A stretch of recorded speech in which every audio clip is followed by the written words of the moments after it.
Voices of Victory Podcast Show. Voices of Victory. Voices of Victory. Podcast Show. It's now time for the Voices of Victory podcast show. Ladies and gentlemen, it's Mario D. And welcome to Voices of Victory podcast. My name is Mario DeLeone. And today we're diving into something that's both personal. It's a personal story of mine, and it's universal. And I'd like to tell a little story about dipping my toe into leadership when I was in high school. And we're going to go all the way back into time. We're going to go back into time. It was the 1980s. And the world was just on the edge of the basics of technology. It was a technological awakening, if you will. But it was still tethered to a simpler time of chords. There was no such thing as wireless. High school carried this unhurried rhythm back then. You just carried your books and that was it. And it was before the 90s, before cell phones were even a thing, before they were accessible at all hours. We were not so hyper connected with just clicks. Technology was still finding its feet, unsure of what it would actually become. And in the classroom, it barely existed at all. The computers that we had, the ones running Lotus 123, they were relics by today's standards. A smartwatch today could hold more data and process faster than those clunky, beige, giant boxes. Yet they felt like magic to us.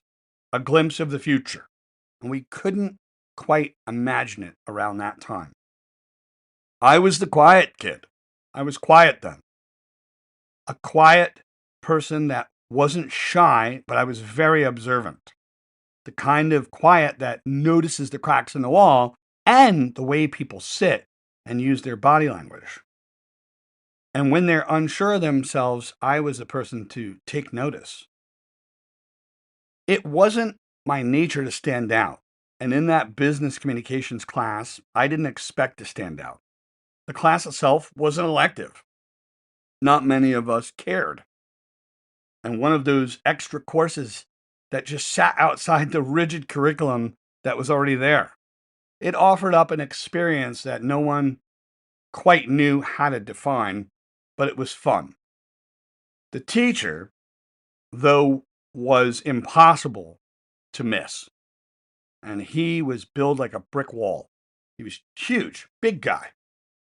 He was all business, sharp, professional. He was a man who dressed more like a corporate executive than a high school teacher. And every day he arrived in a full blue suit, briefcase in hand, carrying himself with the kind of precision that made you think he had just come from closing a deal right off of Wall Street. He wasn't the kind of teacher who'd lean back in the chair and crack jokes, although he would do it from time to time to put us at ease. But he was there to teach us how the world worked in a business sense, or at least how he thought it should. He was a very tough man, and he didn't tolerate very much. He would put students in their place, and he would do it with such finesse and grace. One day, he gave us an assignment that sounded simple. It seemed simple at the moment, but it was anything but that.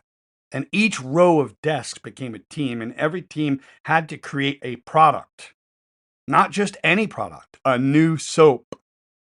And it wasn't the kind of task that set anyone's imagination on fire. A lot of us were glazed over and exhausted. But it was what we were given, and each group would develop a brand, a logo, and a slogan and present it to the class, and it was all done on paper. Our row was a big one. We had 8 of us. I sat at the very first desk, closest to the teacher's desk. And we quickly formed a circle, got together, and started to brainstorm. There were about 8 of us, a mix of personalities who didn't know each other well, and we weren't particularly eager to start right there. Most of them were intelligent, but their ideas were practical. I felt some of them were unimaginative.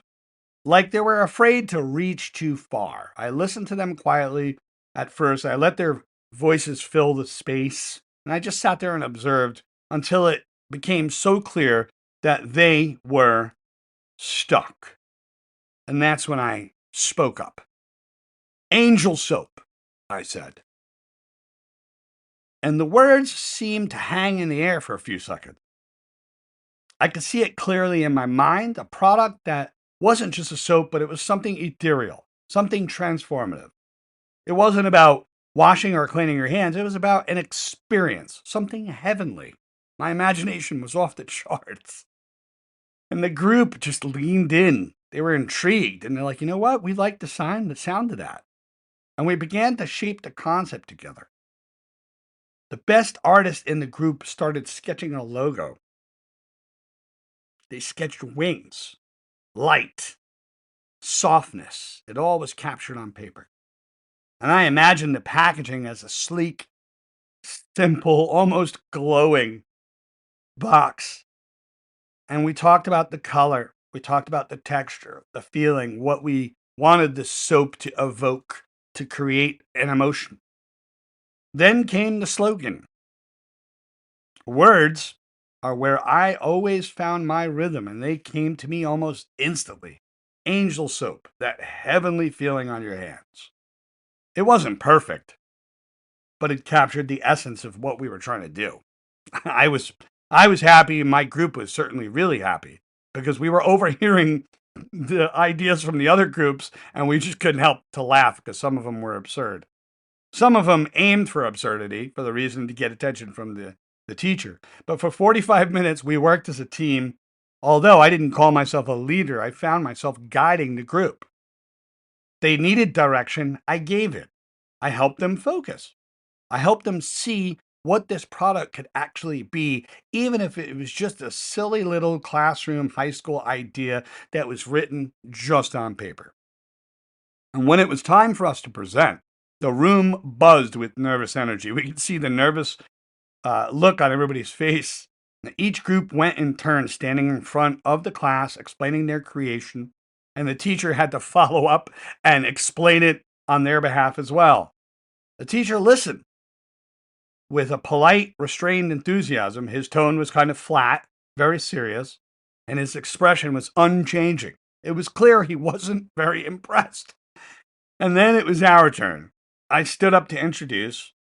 I stood there, introduced Angel Soap, carefully balancing my words so they didn't overshadow the group's efforts. I wanted to give them a chance. I wanted to bring it to the table, but I also wanted to give them a chance. I laid out the vision, the concept, stepped back, and then let my team do the rest. Everybody stood there and explained their part of the details, and they talked about the logo, the packaging, the benefits, and their confidence grew, which was awesome because I was able to see that. Their confidence grew as they spoke, and by the time I finished and they finished, we could all see that something had shifted in the entire room. The teacher paused. For the first time that day, there was a flicker of interest in his eyes, like these guys pulled it off. That was his mentality. He asked a few questions, and we answered them. Each of us contributed to the moment. We didn't just present the product, we were presenting an idea, a feeling, something that went beyond the assignment. We won, and we did win. Our row came out on top.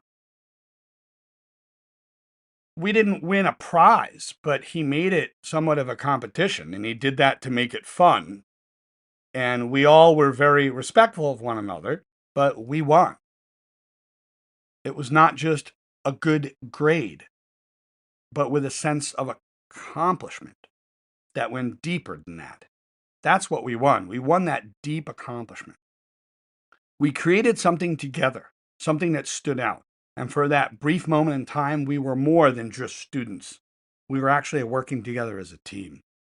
And I think back to that time now, to the clunky computers running Lotus 123, to a world where technology was still a baby, it's in its infancy.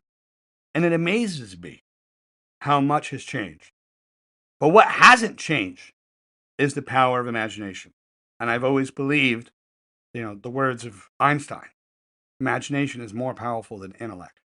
I feel intellect brings it down to earth without being too lofty, having a sense of foundation and creation. It was just a simple idea that brought us together and transformed that moment. And that's what Angel Soap was. It was an idea that soared, if only for a little moment. And that's pretty much that story. Now, I want to go ahead and take a special moment for a special announcement to announce our sponsor. Sponsors No Limit Emails. And I want to announce an incredible opportunity for all the listeners out there. So listen up. You're going to get a discount today by going to this link. 60% off. And a free live streaming tool as well. And I personally use this service in order to live stream the audio for many overseas interviewers. So I like to interview a lot of businesses overseas for the podcast. And our sponsor, NoLimitEmails.com, they got a major discount for you. 60% if you go to that trusty link that's in the description of my podcast. They are an email marketing tool that is absolutely amazing. You could unlock the full potential of your business with No Limit Emails. It's a comprehensive marketing solution offering up 60% today. Join No Limit Emails today, and you will transform your business communication going forward. You're going to visit the warriorplus.com web link that is in the description. It's in the description of the podcast. And you're going to get 60% off for what you do. So that's pretty much it. I hope you enjoyed the story. I got more stories to come. Being a film studies major from NYU, I like to put my stories in an emotional, fun, imaginative package. And I will see you on the next episode. Take care.